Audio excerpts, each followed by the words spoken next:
Alhamdulillahirabbil alamin wassalatu wassalamu ala nabiyyina Muhammadin wa ala alihi wa ashabihi wa man tabi'ahum bi ihsanin ila yaumiddin. Asyhadu an la ilaha illallah wahdahu la syarika lah wa asyhadu anna Muhammadan abduhu wa rasuluhu la nabiyya ba'dah. Alhamdulillah, segala puji hanya milik Allah Subhanahu wa taala, di mana Dia telah memberikan kepada kita semuanya nikmat yang begitu banyak. Dan di antara kenikmatan yang telah Allah Subhanahu wa taala berikan kepada kita, yaitu berupa nikmat iman, nikmat Islam, nikmat sehat, nikmat keamanan, dan masih banyak kenikmatan-kenikmatan lain yang tidak mungkin bisa kita hitung satu persatu. Dan kita juga berharap kepada Allah Subhanahu wa taala, semoga apa yang kita lakukan pada kesempatan malam yang berbahagia kali ini bisa menjadi ilmu yang bermanfaat untuk kita semuanya, bisa kita amalkan dalam kehidupan sehari-hari, dan bisa menjadi bekal kita kelak ketika berjumpa dengan Allah Subhanahu wa taala di hari akhir nanti. Allahumma amin. Tak lupa pula salawat beserta salam semoga senantiasa tercurah limpahkan kepada Nabi kita yang tercinta, Nabi Muhammad sallallahu alaihi wasallam, beserta para keluarganya, para sahabatnya, dan umatnya yang senantiasa mengikuti sunnah-sunnah beliau hingga hari akhir nanti. Ikhwan sekalian, rahimani wa rahimakumullah. Salah seorang sahabat Nabi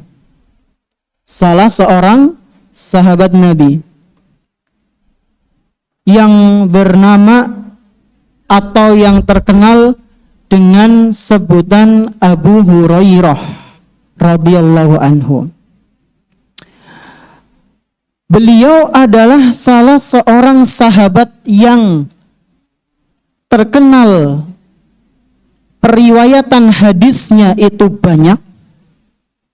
Padahal beliau adalah sahabat yang masuk Islam terakhir, ya. Masuk Islam ya bagian akhir-akhir, tapi hadisnya sangat banyak sekali.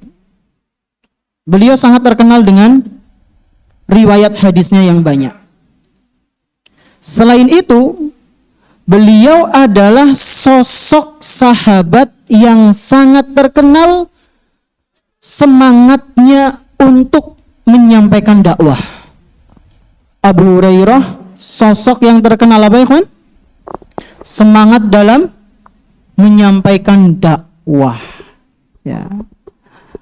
Buktinya apa Ustadz? Buktinya disebutkan dalam buku-buku biografi beliau, di antaranya di buku Ashabur Rasul karyanya Mahmud Al-Misri. Di situ disebutkan tentang semangatnya Abu Hurairah dalam menyampaikan dakwah Islam, dalam menyampaikan ilmu, dalam mengajak orang supaya mau belajar. Ya. Dikisahkan bahwasanya suatu hari Abu Hurairah radhiyallahu anhu pernah datang ke sebuah pasar yang ada di kota Madinah. Abu Hurairah mendatangi sebuah pasar yang ada di mana? Kota Madinah. Pas udah sampai pasar, ikhwan, Abu Hurairah radhiyallahu anhu kemudian mengeluarkan suara yang sangat keras, alias berteriak. Apa yang dikatakan oleh Abu Hurairah radhiyallahu anhu? Ma'ajazakum ya ahlal Madinah. Wahai penduduk Madinah, terlebih khusus orang-orang yang sedang ada di pasar. Wahai orang-orang pasar, yang mana kalian adalah penduduk Madinah, apa yang telah membuat kalian lalai? Berteriak. Abu Hurairah ngomong kayak gitu dengan suara yang lantang. Wahai orang-orang pasar, apa yang membuat kalian lalai? Loh, ya kaget. Wong pasar lagi transaksi jual beli, lagi bermuamalah, lagi nawar menawar. Tiba-tiba kok ada laki-laki teriak seperti itu? Kira-kira kalau antum jadi salah satu orang yang di pasar itu, ngira itu siapa? Orang gila. Ya, sebagian kita akan mengiranya, loh si siapa? Wong gemedung anyaran apa? Tapi orang pasar pada saat itu, ikhwan, mereka paham, oh ini Abu Hurairah.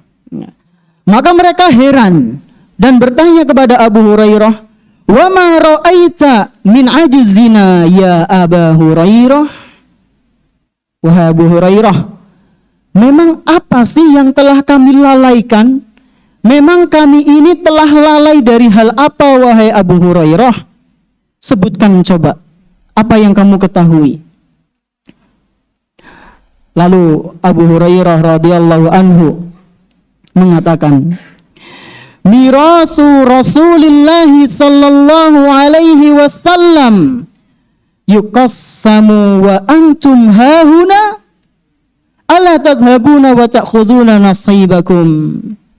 Wahai penghuni pasar, dengarkanlah, ketahuilah bahwasanya harta warisannya Rasul sallallahu alaihi wasallam sedang dibagi-bagi, sementara kalian kok masih di sini.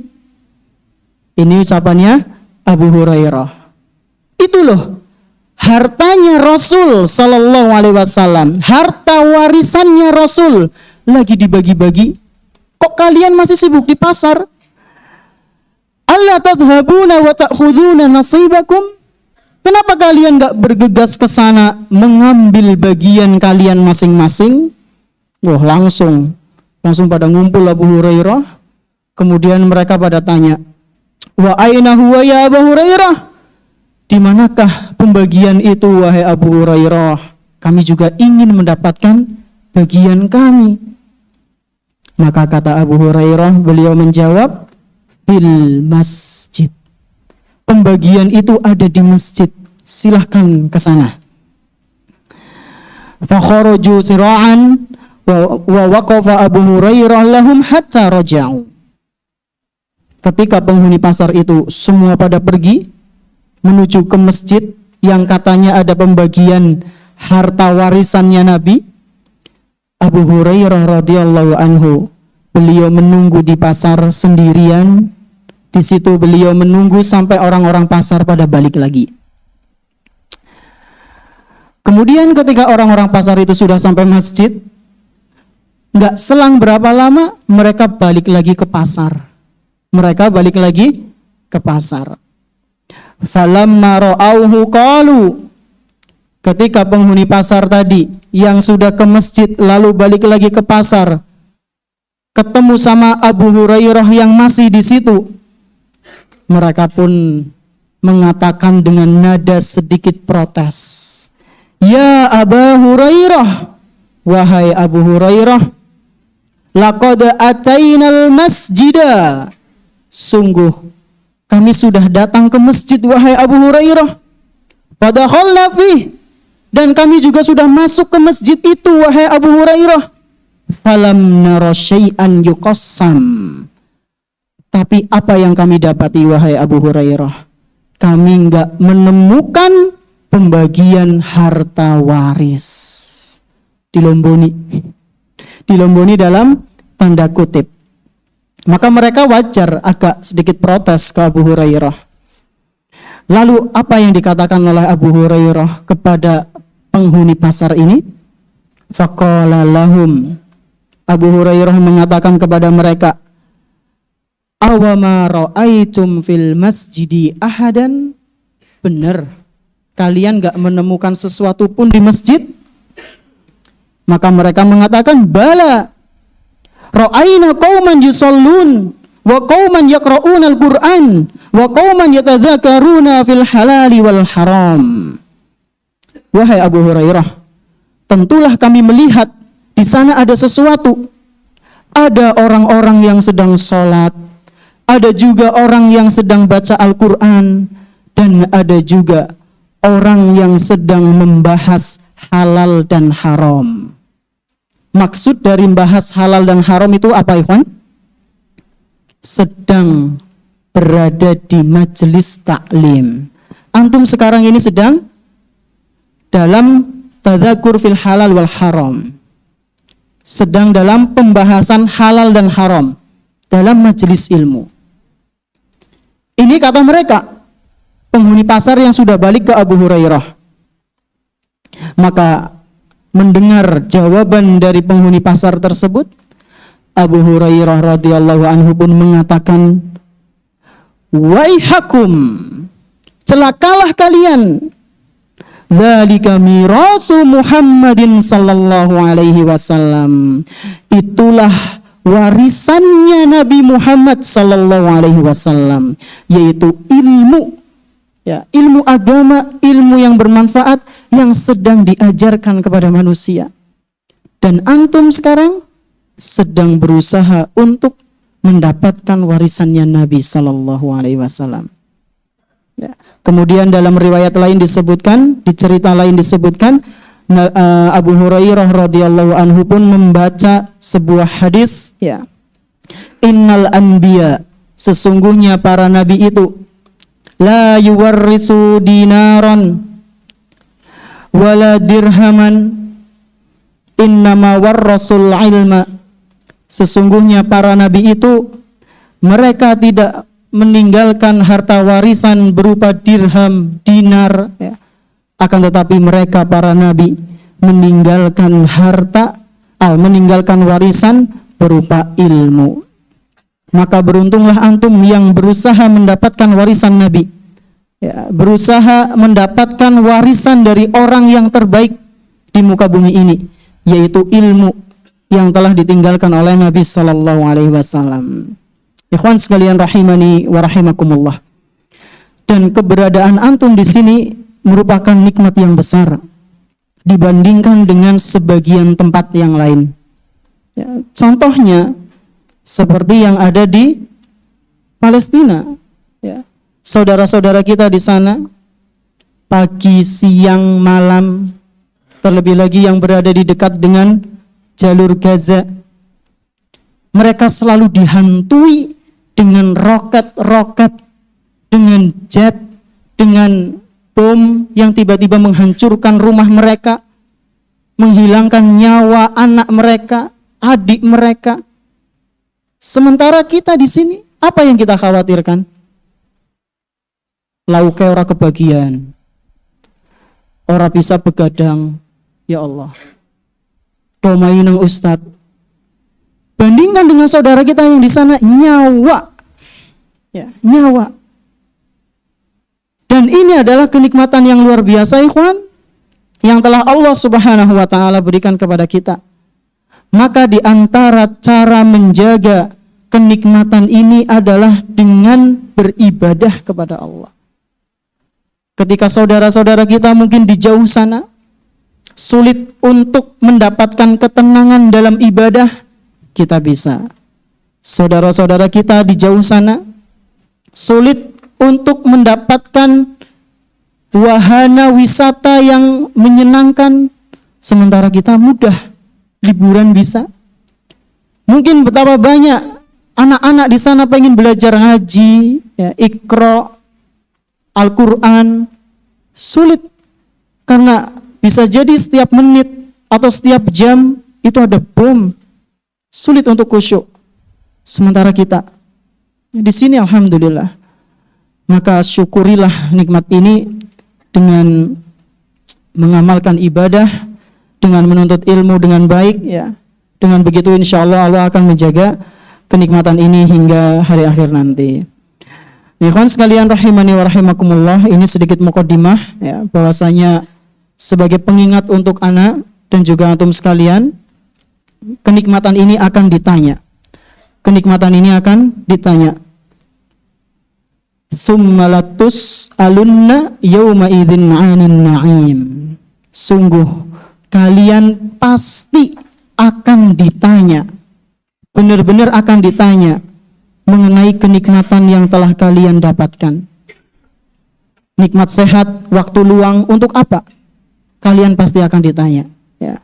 Kita semua akan ditanya waktu kita untuk apa, kesehatan kita untuk apa. Ya. Dan itu akan dipertanggungjawabkan di hadapan Allah Subhanahu wa taala. Baik, kita lanjut ke pembahasan, dan seperti biasa ini ada 3 hadiah. Sebelum kita lanjut ada sedikit murojaah yang bisa menjawab, fadhol. Yang pertama, siapa ya, atau sebelum itu kita kan kemarin di pembahasan yang lalu membahas sedikit mengenai beberapa ulama yang tidak menyukai ilmu kalam ya. Nah, kemarin kita bawakan satu ulama yang kata Imam Az-Zahabi rahimahullahu taala, beliau ini sangat benci dengan ilmu kalam. Siapa namanya? Angkat tangan. Ad-Daraqutni, Masya Allah. Betul. Terus yang kedua, nah, barakallahu fiik. Apa yang dimaksud dengan harusnya kita mengikuti salaf? Salaf di sini siapa maksudnya? Fadal. Para sahabat yang terdahulu. Sahabatnya siapa? Abu Jahal. Sahabatnya Rasul sallallahu alaihi wasallam. Fadal. Yang terakhir, sebutkan, nah, barakallahu fiik, 3 ciri salafi sejati.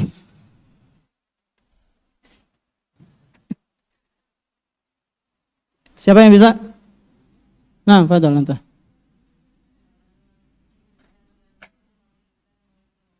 Orang yang senantiasa konsisten mengikuti Nabi sallallahu alaihi wasallam. Senantiasa ya, sama saja. Terus, ini baru 1. Masya Allah, tidak debat pada sesuatu yang tidak bermanfaat atau meninggalkan debat kusir. 1 lagi. Masya Allah, mumtaz. Mereka tidak berbicara atau tidak berlebihan dalam masalah ilmu kalam. Fadal. Barakallahu fiik. Baik, kita lanjut ikhwan. Fadal iqra ya qari. Bismillahirrahmanirrahim. Qala Syekh Bakar bin Abdullah rahimahullahu ta'ala, wa haula'i hum ahlus sunnati wal jamaah al-muttabi'una athar Rasulillah sallallahu alaihi wasallam, wa hum kama qala Syekhul Islam Ibn Taimiyah rahimahullahu ta'ala, wa ahlus sunnah naqawatul muslimin wa hum khairun nasi lin-nas falzamis sabila wa la tattabi'us subula fatafarraqu bikum an sabilih. Baik, barakallahu fiik. Kita lanjutkan sedikit mengenai pembahasan yang kemarin, yaitu ucapannya Syekh Bakar, ya, Syekh Bakar bin Abdullah Abu Zaid rahimahullahu taala. Beliau mengatakan, wa haula'i hum ahlus sunnah wal jamaah. Demikianlah mereka, yaitu ahlus sunnah wal jamaah.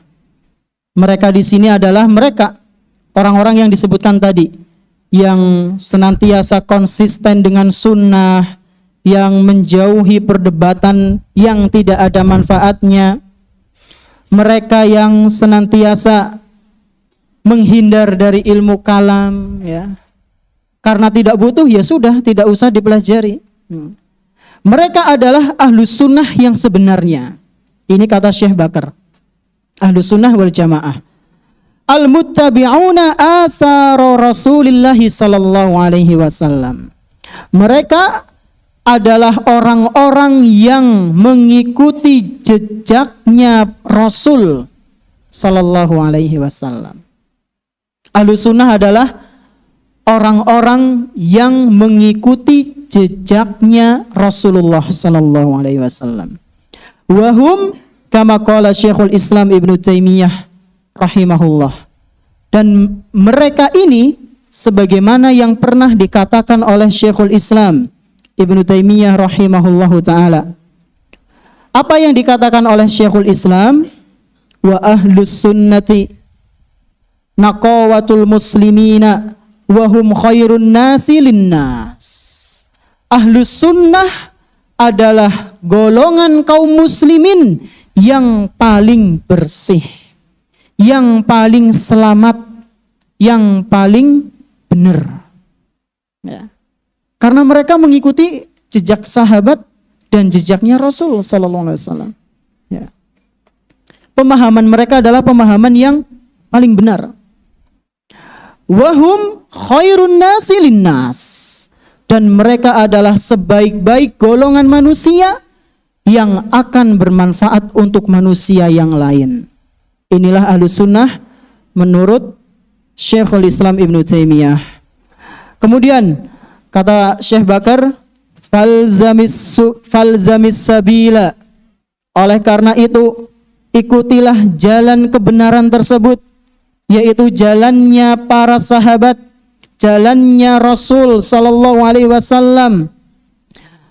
Lalu beliau membawakan sebuah ayat yang bunyinya wala tattabi'us subula, dan janganlah kalian mengikuti jalan-jalan yang banyak, ya. Fatafarraqu bikum an sabilih, karena nanti kalau kalian mengikuti berbagai macam jalan yang enggak jelas, kalian akan berpecah belah. Jalan yang benar adalah jalan yang ditempuh oleh Rasul dan para sahabat. Kalau kalian mencari jalan lain, akan pecah belah kaum muslimin. Mengenai ayat ini, ada sebuah kisah dalam sebuah hadis. Ya, ketika itu disebutkan oleh Abdullah bin Mas'ud radhiyallahu anhu. Abdullah bin Mas'ud radhiyallahu anhu pernah mengatakan, khatta Rasulullah sallallahu alaihi wasallam khattan. Tsumma qala. Suatu hari Rasulullah sallallahu alaihi wasallam pernah menggambar sebuah garis lurus, serat, pakai batang kayu.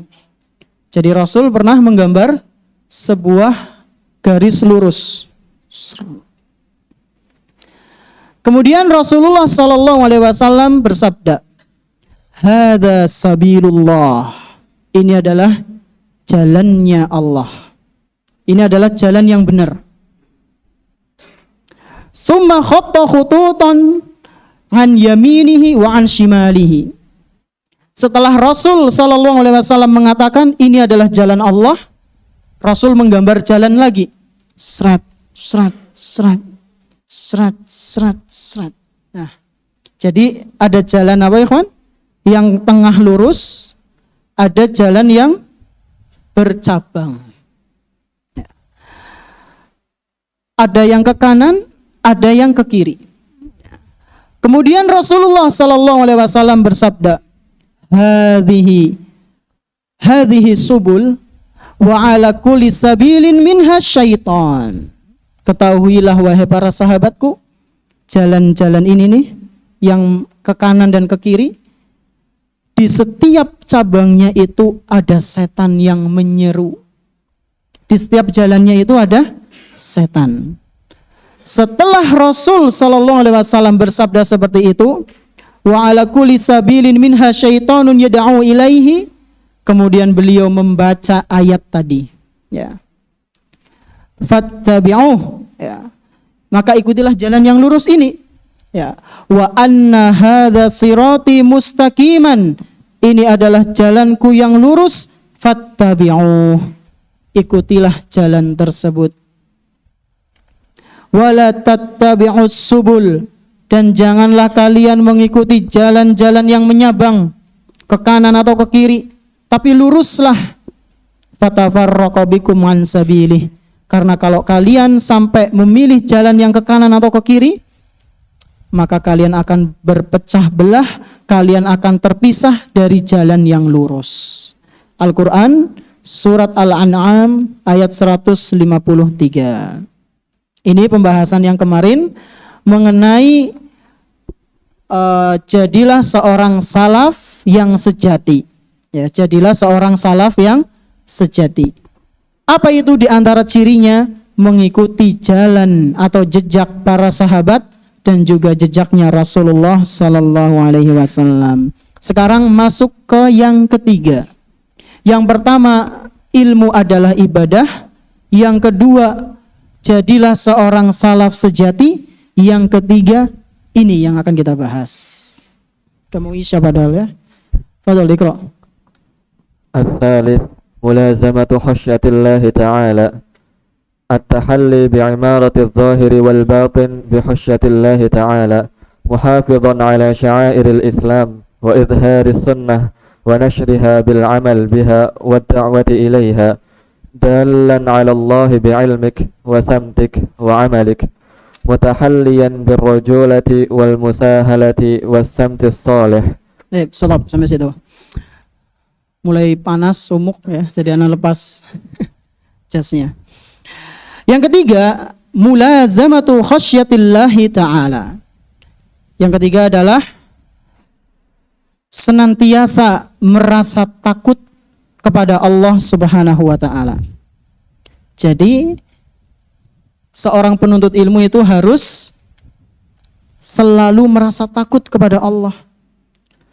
Kalau seorang santri kok nggak takut kepada Allah, dia bukan santri sejati. Dia bukan seorang penuntut ilmu sejati. Ya. Kalau santri, kalau thalibul ilmi diharuskan untuk takut kepada Allah, apa maning? Apa maning? Ustadz. Ya. Lo santri saja disuruh untuk takut kepada Allah, masa ustadz ora? Ya luwih lah ya, kudu. Kalau ada ustadz nggak takut sama Allah, berarti orang ini ngomong itu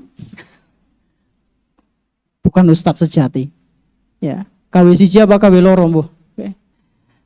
Jadi seorang penuntut ilmu itu, ikhwan, harus takut kepada Allah Subhanahu wa ta'ala.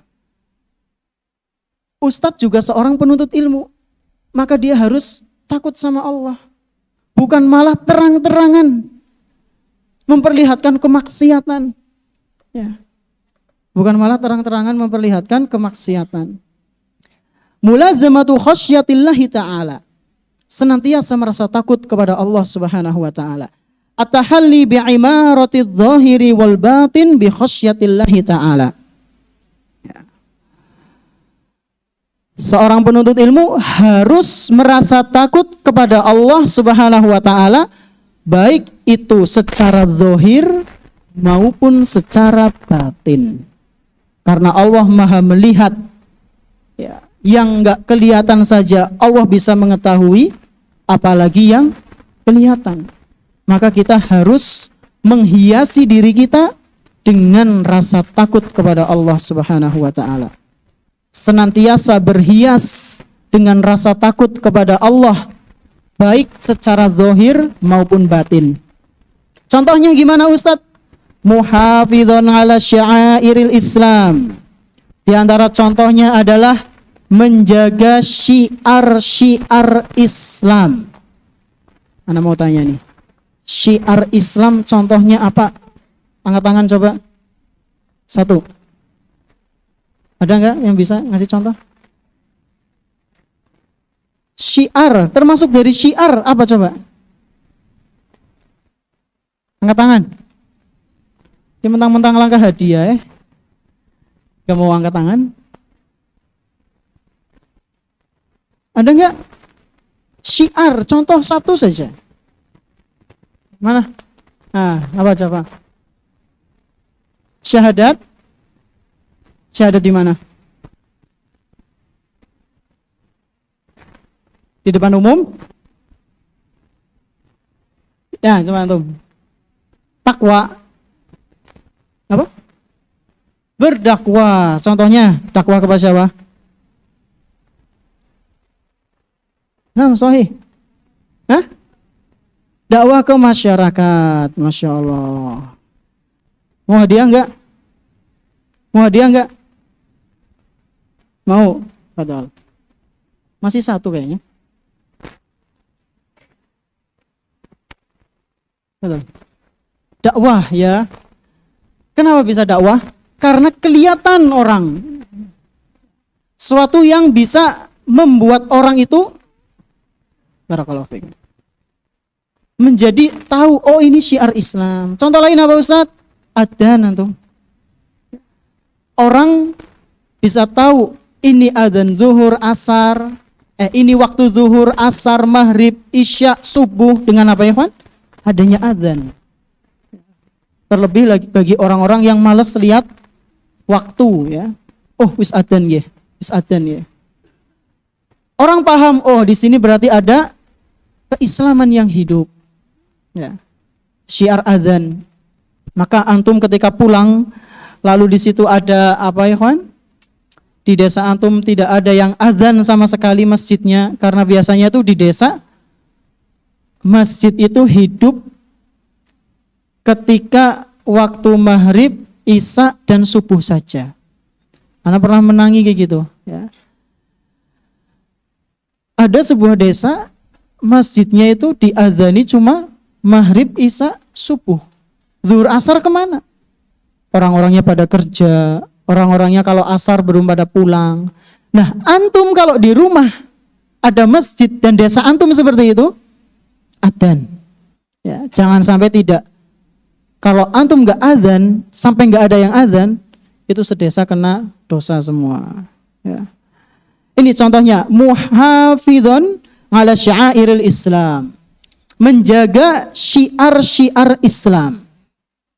Yang kedua, wa idhari sunnati wa nashriha bil amali biha, kemudian menampakkan sunnah dan menyebarkan sunnah dengan mengamalkannya di hadapan masyarakat. Ya. Ingat, menampakkan sunnah dan menyebarkannya dengan cara mengamalkan di hadapan masyarakat. Antum sudah tahu sunnahnya sholat, antum sudah tahu sunnahnya berpakaian, maka diamalkan. Ya. Di sekolah masya Allah sudah celananya di atas mata kaki, di rumah mudun maning.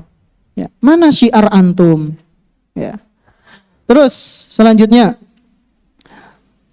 wadda'wati ilaiha, dan menyeru orang lain supaya mengikuti sunnah tersebut, mengajak orang lain supaya mengikuti sunnah tersebut. Kemudian dalan 'alallahi bi'ilmika wa samtika wa amalika, mengajarkan ajaran Allah, mengajarkan ajaran Allah Subhanahu wa taala dengan ilmu yang antum miliki, dengan sikap antum yang baik, dengan mengamalkan ilmu yang telah antum pelajari. Ya. Ini yang berikutnya. Kemudian yang terakhir, sudah masuk isya ya? Oh, belum. Kemudian mutahalliyan birrujulati wal musahalati wasamti as-salihi, bersikap dengan sifat kesatria. Rujulah itu apa ya, Ikhwan? Sikap kesatria. Sifat kesatria itu gimana sih? Gagah ya kan? Nggak cuma gagah.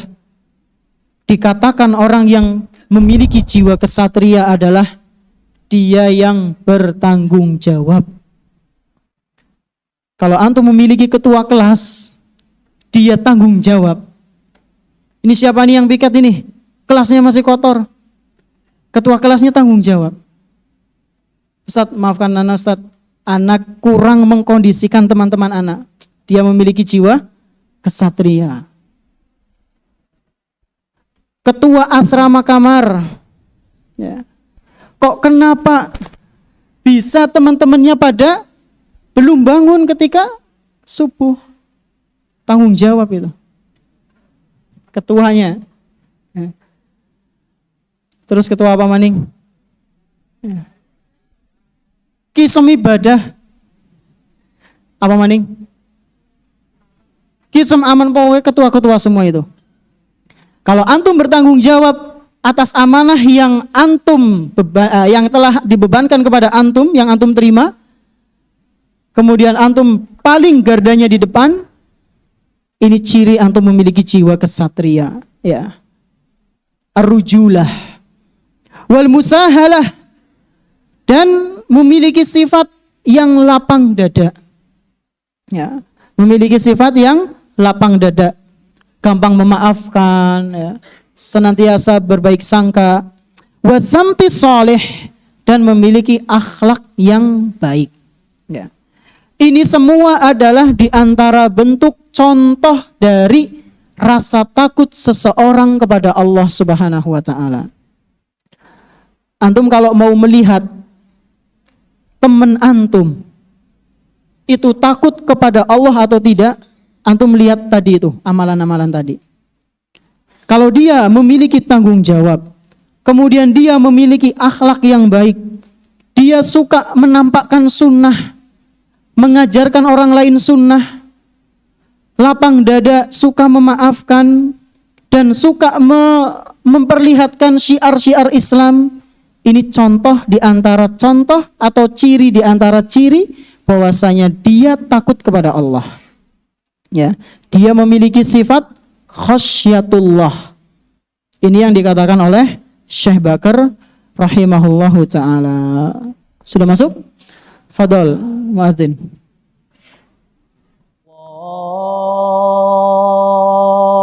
Allahu akbar,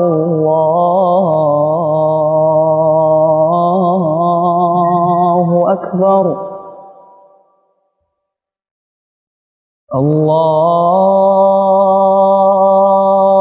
Allahu akbar,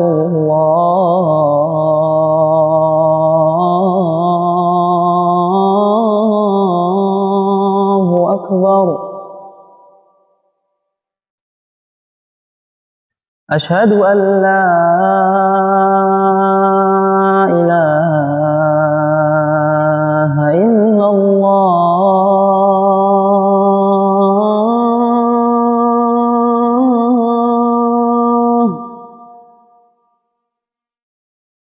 Asyhadu an la ilaha illallah.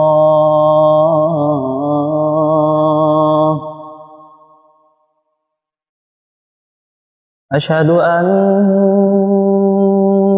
Muhammadar Rasulullah.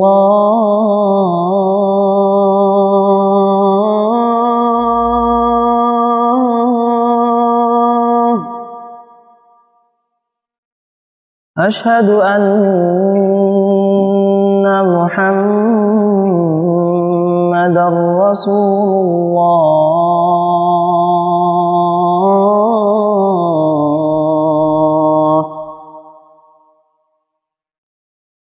Hayya 'alas shalah.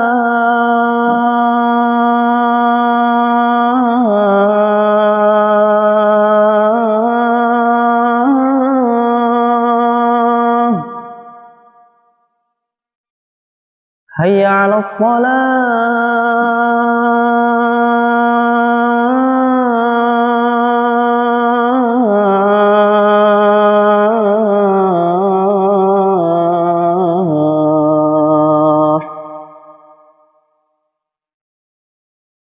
Hayya 'alal falah.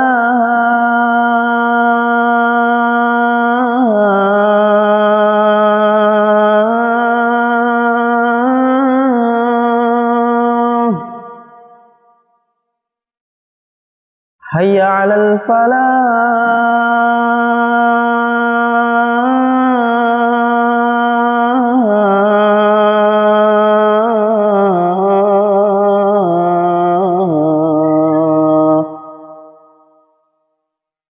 Allahu akbar, Allahu akbar. La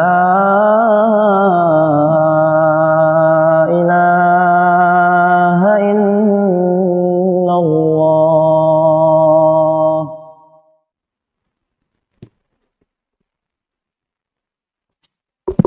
Baik, bismillah, alhamdulillah, wassalatu wassalamu ala rasulillah wa ala alihi wa ashabihi wa man tabi'ahum bi ihsanin ila yaumil qiyamah. Dan kita akan baca pertanyaannya satu-satu, Ikhwan. Yang pertama, Afwan Ustaz mau tanya, mengapa Syekhul Islam Ibnu Taimiyah disebut Syekhul Islam? Mengapa syekh-syekh yang lain tidak? Jazakallah khair. Wa jazakallah khair. Kenapa? Karena dulu itu kalau nggak salah di zaman Utsmani apa ya? Julukan gelar Syekhul Islam itu adalah untuk orang yang ilmunya begitu sangat menonjol, menguasai berbagai macam cabang ilmu. Dan dulu pernah ada sebagian raja yang menggunakan gelar ini bagi setiap mufti. Ya, bagi setiap mufti mendapatkan gelar ini. Tapi ada juga yang berpendapat Syekhul Islam ini adalah sebagai julukan untuk seseorang yang menguasai berbagai macam cabang ilmu. Ya, fikihnya, akidahnya, sejarahnya, tafsirnya. Nah itu. Kalau antum menguasai ini semua, ya antum Syekhul Islam itu. Syekhul Islam. Ringkasnya seperti itu. Walau alam, antum bisa baca-baca lagi, coba cari. Ini ada pertanyaan yang berkaitan ini. Ada dua. Mana tadi ya? Assalamualaikum Ustadz, mau bertanya, gimana cara menghilangkan ain? Kalau ini apa ciri-ciri orang yang terkena ain? Kayaknya satu orang ini yang tanya. Yang pertama, ciri orang yang terkena ain, dia itu mudah sakit. Ya, dia itu mudah sakit. Di antaranya cirinya adalah dia mudah sakit. Bahkan yang lebih parah adalah bisa sampai membuatnya meninggal. Ya, ada kisah nyata yang disampaikan oleh guru kami, ya, oleh Ustadz Asas El-Izi Hafizahullah. Pernah suatu hari ada orang tua yang bawa bayi ke pasar. Ini pernah Anda ceritakan ke anak-anak MA kalau nggak salah, kelas 11, kelas 12. Jadi orang tua ini bawa bayi dalam kondisi sehat walafiat, ya, badannya seger, gempal, ya. Nah, pas ke pasar, orang-orang memuji bayi tersebut. Ush, buset, ayu temen, ganteng temen, seger temen awaknya ya, jos banget, Jan. Nggak ada kata zikir kepada Allah. Bayangkan dilihat sama orang sepasar. Pandangan mereka nggak semuanya tulus. Ada yang hasad. Nah, dari pandangan hasad ini, kemudian muncul pujian, dan pujian itu dengan tujuan untuk mencelakakan si bayi tanpa ada zikir kepada Allah Subhanahu wa taala. Ini bisa menyebabkan ain, dan terbukti. Ketika pulang ke rumah, bayinya nangis, sakit, panas, demam, tak selang berapa lama meninggal. Langsung mengkirut, ya, langsung kurus badannya, Ikhwan, langsung mati. Makanya penting antum zikir sore dan pagi itu untuk nangkal ain, Ikhwan.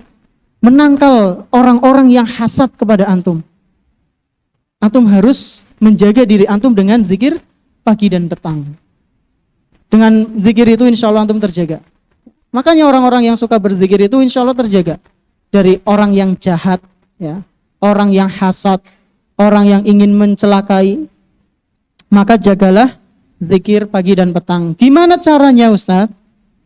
Kalau misalnya kena ain biar sembuh, orang yang kena ain itu harus minta sisa air mandi atau wudunya orang yang memberikan ain itu.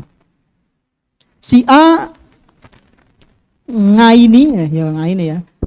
Ya misalnya si A tahu bahwasanya si B itu telah hasad kepada dia, dan si B itu mengakui ya nyong hasad apa. Maka untuk menyembuhkan sakit tersebut adalah dengan sisa air mandinya atau air wudunya, ya. Biiznillah sembuh insyaallah. Wallahu a'lam. Apa Ustaz, Ana punya teman yang susah banget dibilangin, masih suka ngambil barang orang lain, entah itu jajan, subhanallah, voucher yang jumlahnya tidak sedikit, berarti banyak. Allahu Akbar. Hampir setiap harinya seperti itu. La ilaha illallah. Tolong nasihatnya dan doanya untuknya, Ustaz. Gimana ya, Pak? Ini udah dinasehati, pengen dinasehati lagi. Tinggal didoakan ya. Sering kita sampaikan hadis muflis, orang yang rugi. Ini kalau nggak taubat ya, dan nggak mengembalikan voucher yang diambil, jajan yang diambil, hak orang yang diambil, bangkrut nanti di hari kiamat. Bangkrut, pasti bangkrut. Ingat, kalau nggak tobat dan nggak mengembalikan haknya, antum bisa buktikan nanti di hari kiamat dia bangkrut. Ya. Tapi kalau tobat ya enggak, insya. Kalau tobat dan dia mengembalikan haknya, voucher wis pira gue dibalik nah. Mendoane wis pira. Jusnya udah berapa? Dibalikan ke kantin, dibayar. Kalau tidak, bangkrut dia. Ya. Dia akan bangkrut di hari kiamat. Assalamualaikum Ustaz, mau tanya, bagaimana hukumnya menulis apa ini? Nanti ya, kurang jelas tulisannya. Apa Ustaz mau nanya? Maksiat itu kan ada dua. Satu syahwat, hawa nafsu. Yang kedua syubhat, pemikiran. Pemikiran yang rancu maksudnya. Apa yang dimaksud maksiat pemikiran itu? Syukron. Yang dimaksud dengan syubhat itu adalah sesuatu yang rancu.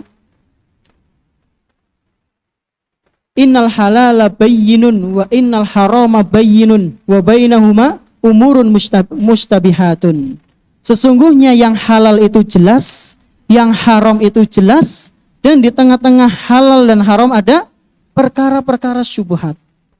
Seseorang bingung, ini boleh apa enggak? Ini haram atau halal? Kenapa mereka bisa bingung? Karena ada ucapan seorang tokoh yang membuat mereka bingung. Contohnya apa Ustadz? Contohnya ada seorang tokoh agama, cendekiawan muslim, mengatakan semua agama itu sama. Si ngomong wong muslim. Lah orang awam kalau dengar kan bingung. Dengar Pak Ustadz Kia ngomong semua agama sama. Pak Ustadz Kia ngomong hanya Islam yang benar. Itulah contoh dari syubhat. Ya, itu contoh dari syubhat. Bismillah, assalamualaikum Ustadz. Ana pengen nanya, seorang penuntut ilmu itu harus takut kepada Allah. Kalau yang bukan gimana Ustadz?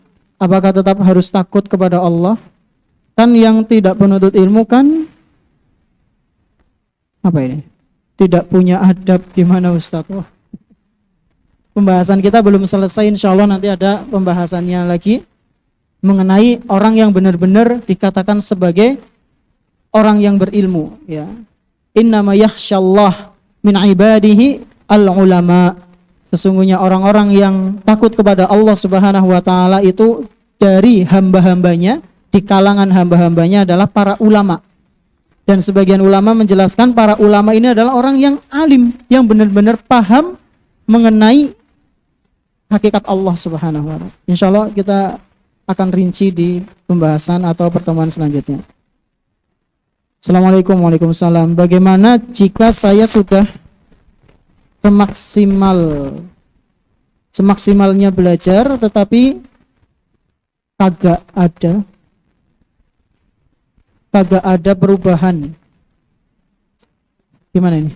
Bagaimana jika saya sudah semaksimalnya belajar tapi kagak ada perubahan? Apakah itu disebabkan ridho asatidzah kepada kita? Dan bagaimana cara mencari keridhoan Ustadz? Antum jangan fokuskan mencari ridho Ustadz. Cari ridho Allah Subhanahu wa taala ya. Wattaqullah wa yu'allimukumullah. Kalian bertakwalah kepada Allah, Allah langsung yang memahamkan kalian. Ya. Kalau kita pengen paham ilmu ya kan, yang pertama bertakwa kepada Allah, kurangi maksiat ya, karena maksiat itu adalah sesuatu yang bisa menutup cahaya ilmu. Orang yang gemar bermaksiat, ilmunya akan semakin redup.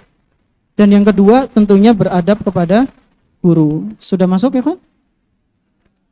Baik. Mungkin sampai sini dulu yang bisa Ana sampaikan, kurang lebihnya mohon maaf. Terima kasih atas perhatiannya. Subhanakallahumma wa bihamdik asyhadu an la ilaha illa anta astaghfiruka wa atubu ilaik. Wassalamualaikum warahmatullahi wabarakatuh.